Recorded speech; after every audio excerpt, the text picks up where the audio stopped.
Há 104 anos nascia Carolina Maria de Jesus, uma das primeiras e mais importantes escritoras negras do Brasil.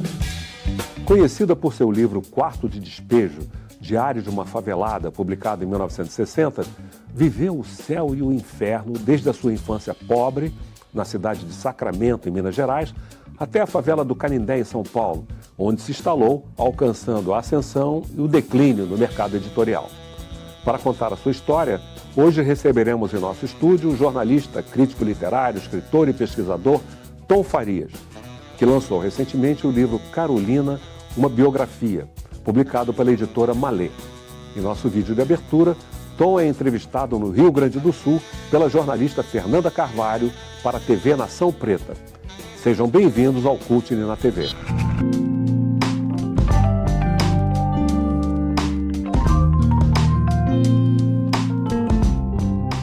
Vou conversar com o Tom Farias, que é escritor, jornalista, tem um grande currículo e tem muitas outras coisas, né, Tom? Mas a gente vai conversar mais sobre este livro aqui, Carolina, uma biografia, que ele está aqui em Porto Alegre para lançar, uma das cidades onde tu já lançou o livro, né? Conta pra gente o que a gente vai encontrar aqui na Carolina, uma biografia. Como é que foi o trabalho? Bom, a ideia toda é contar uma outra Carolina que vai além do livro dela, O Quarto de Despejo. Mas a minha curiosidade é porque todos os trabalhos desenvolvidos sobre Carolina, seja na área acadêmica, TCC, dissertação, tese, seja ensaios publicados, ensaios biográficos, todos focam a Carolina pelo livro dela famoso. E eu tinha uma indagação. Como é que uma mulher semi-analfabeta, ou seja, né, que teve apenas 2 anos de ensino básico, pudesse produzir um livro deste tamanho, com essa potência, esse livro. E aí então fui buscar nas origens da Carolina, origem familiar, a infância dela em Sacramento, Minas Gerais, onde ela nasceu, e o pós Quarto de Despejo. Então é esse antes e depois que me fez escrever essa obra e dar uma resposta a mais para quem gosta da Carolina, né?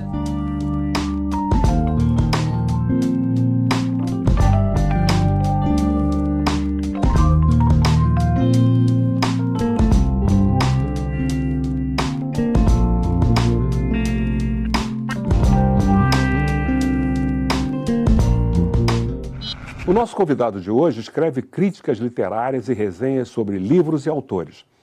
Seus últimos trabalhos foram as biografias de Cruz e Souza e José do Patrocínio. Nós vamos conversar com o escritor Tom Farias. Tom, o que o atraiu para a obra e a vida de Carolina Maria de Jesus? Bom, inicialmente, uma leitura do livro Quarto de Despejo e as leituras do que eu fui fazendo em torno do Quarto de Despejo, eu comecei a me indagar por que uma mulher, nas condições da Carolina, ou seja, morando numa favela em São Paulo, mãe solteira de 3 filhos, basicamente catadora de papel, né? Nas piores condições. Catadora de papel nas ruas de São Paulo, com poucos estudos, pudesse fazer um livro tão pungente, que impactou tanta sociedade paulistana e brasileira nos anos 60. E essa indagação vinha de encontro uma série de relatos também sobre essa autora e sobre esse livro. E esses relatos davam conta de que ela era, digamos assim, uma pessoa que não era uma escritora, era analfabeta. Fui buscar essas informações e fui descobrir que por trás da autora que fez um relato, digamos assim, né, que foi o Quarto de Despejo, né, que era o diário do dia a dia dela na favela, as condições dela de pobreza, a criação dos filhos, os conflitos da favela e tudo mais, havia uma escritora pujante que tinha uma carreira literária de 20 anos. E isso me atraiu porque essa persistência da Carolina, com 2 anos de escola primária, Como é que ela consegue escrever um texto interessante? Esse que é o... Exatamente, quer dizer, 2 anos de escola primária e conseguir botar no papel né, por coisas muito simples, né, uma linguagem muito coloquial. A história de vida dela, quer dizer, ao mesmo tempo tinha ali poesia, tinha fabulação, tinha antropologia, tinha política. Ela conseguiu condensar, né, em poucas coisas, em poucas palavras, no dia a dia dela, um universo tal que contagiou e contaminou as pessoas, o imaginário, né? Até porque a favela também era, nos anos 50, né, no final dos anos 50, em São Paulo, era uma coisa ainda muito, muito incipiente, né? São Paulo devia ter mais ou menos 40 favelas e cerca de 50 mil pessoas nas favelas de São Paulo. Hoje tem 3 milhões de favelados. Então, isso também era uma novidade, conhecer esse outro lado dessas pessoas.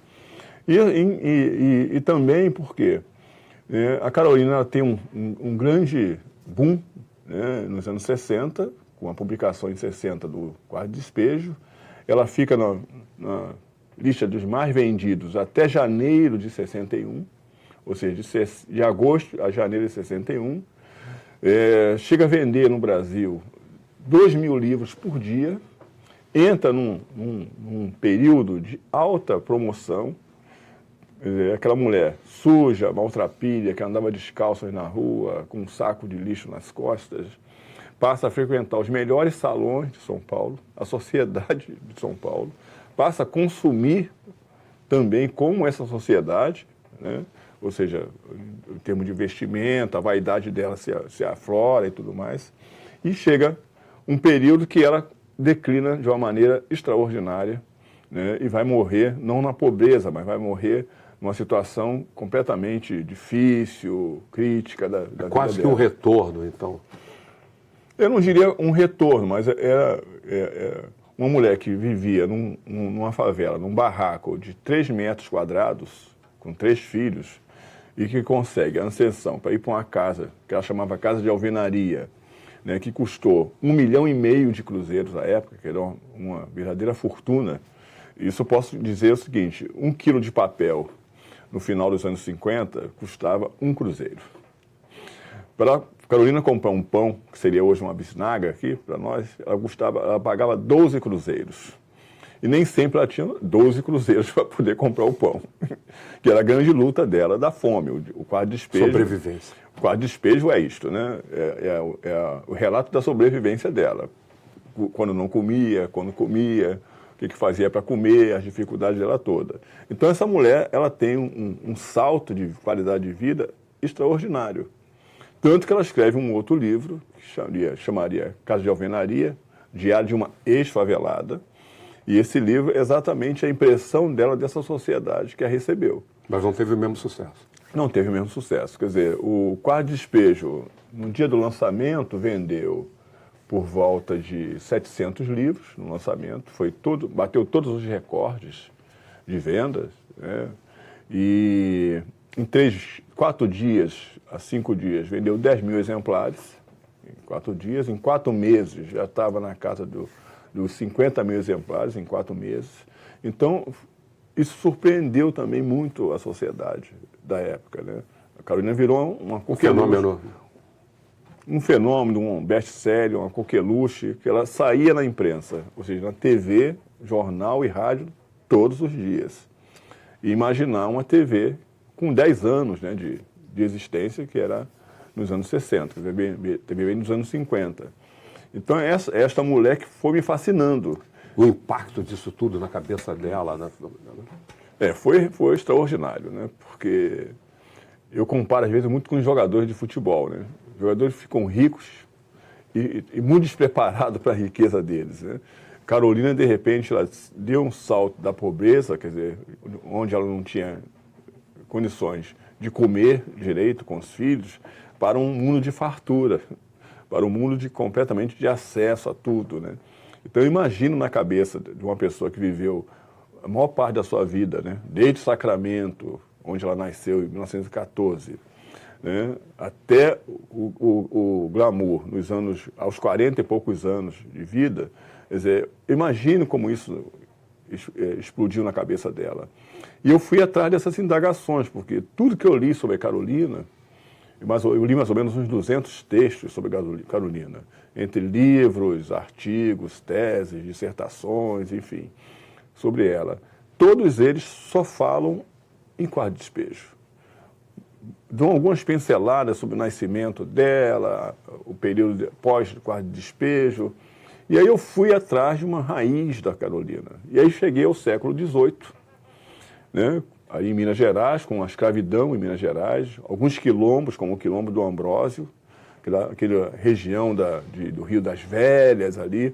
Aí fui descobrir um pouco da origem do avô, que ela gostava muito do avô, enfim. Por que a Carolina chegou a esse processo todo de cristalização e de paixão pela leitura e pela escrita, ela só tivesse 2 anos de escolaridade. Exatamente. Então foi algo que ela elegeu para ela, né? Ela elegeu, e ela, digamos assim, como se fosse uma pessoa obsessiva aos extremos, né? Lia e escrevia todos os dias. Ela até dizia que, falavam que ela era mãe solteira, então ela dizia assim, nenhum homem vai querer uma mulher que guarda um caderno de anotações debaixo do travesseiro. Ou seja, nenhum homem quer uma mulher que acorda de madrugada para escrever e tal.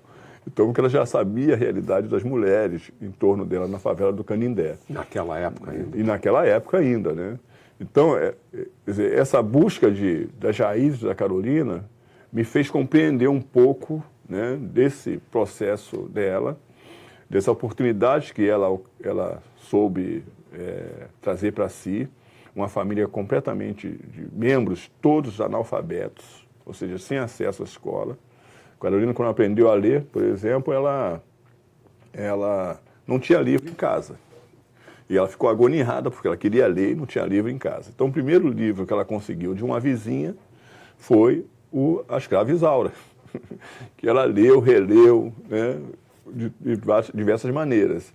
Então, quer dizer, esse processo de leitura foi uma coisa que revelou um estado de espírito, um estado um processo nela que foi exatamente fantástico, entendeu? Quer dizer, ou seja, ela conseguiu se superar, né, com a precária ferramenta que ela tinha de leitura, de conhecimento, tanto que você vê no próprio livro Quarto de Despejo grafias erradas, né? Quer dizer, ela escreve educação, ela escreve coisas erradas, mas ela consegue se comunicar de uma maneira extraordinária, mesmo assim, né? Qual o papel do jornalista Audálio Dantas nesse processo? O Audálio tem um papel fundamental, porque a Carolina vem dos anos 40 até final dos anos 50, tentando publicar. E a Carolina não queria publicar o diário. O diário não era uma coisa publicável. O diário fazia parte de uma rotina que ela tinha de conversar com alguém. Então ela colocava ali as angústias dela, que era a forma conversando com alguém imaginário. Alguém imaginário. Então aí tinha as angústias dela, né? Eu levantei às 5 horas, fui buscar água. Hoje choveu, eu não posso catar papel. E essas coisas todas. A favela, o pessoal briga na favela, faz intrigas, aquela coisa toda. Ela queria, na verdade, fazer as publicações das poesias, que ela tinha um livro de poesia pronto, e dos romances, peças de teatro, enfim. Ela não conseguiu? Então, essa luta da Carolina dos anos 40 até a descoberta do Audálio em 58 foi esta. O Audálio faria uma matéria na favela e no dia que ele foi fazer essa matéria, a Carolina estava presente, ameaçando pessoas que estavam brincando nos brinquedos das crianças, adultos. E ela dizia, com a voz que ela tinha muito firme, dizia: se vocês não saírem dos brinquedos das crianças, eu vou botar vocês no meu livro. E o Audálio, então, percebeu, quer dizer, como uma mulher, naquelas condições, teria um livro numa favela. Então ele foi atrás dessas informações, foi até a Carolina, a convenceu a emprestar os cadernos, eram 38 cadernos que ela já tinha escritos, né? E nesses cadernos ele percebeu esse diário, ele leu as primeiras páginas e falou: não, minha matéria está aqui. E aí foi fazer uma matéria que deu uma grande repercussão. E em 58, em 59, ele fez uma segunda matéria, que aí explodiu, e aí foi quando decidiu fazer a publicação do livro. E o que é interessante, né, é que a relação do Audálio com a Carolina ela é muito emblemática, porque acusam até o Audário de ter deturpado o livro da Carolina, enfim. O Audário não fez nada daquilo. O Audário fez um livro de comum acordo com a Carolina, né, porque havia muitas repetições desnecessárias e deixaria aquela narrativa muito enfadonha, né? Tipo, né, que a Carolina tinha uma rotina de acordar às 5 horas da manhã, buscar água, todo dia ela falava a mesma coisa. Então ele foi suprimindo isso. De copidesca. Ele fez uma copidescagem, mas ele manteve, basicamente, por exemplo, a forma que a Carolina escrevia, né? Se a gente pegar os originais hoje na Biblioteca Nacional e comparar com o Quarto de Despejo, a gente vai ver que é exatamente isso. Não deturpou em nada. Ele deixou o livro de forma que as pessoas pudessem ler e compreender, como se fosse uma narrativa mesmo, né, de um processo, né, evolutivo na vida da Carolina, que começa lá desde 55 e vai até, se não me engano, janeiro de 61. Nós vamos fazer agora um intervalo e, na volta, vamos ver um vídeo que mostra mulheres negras falando sobre Carolina.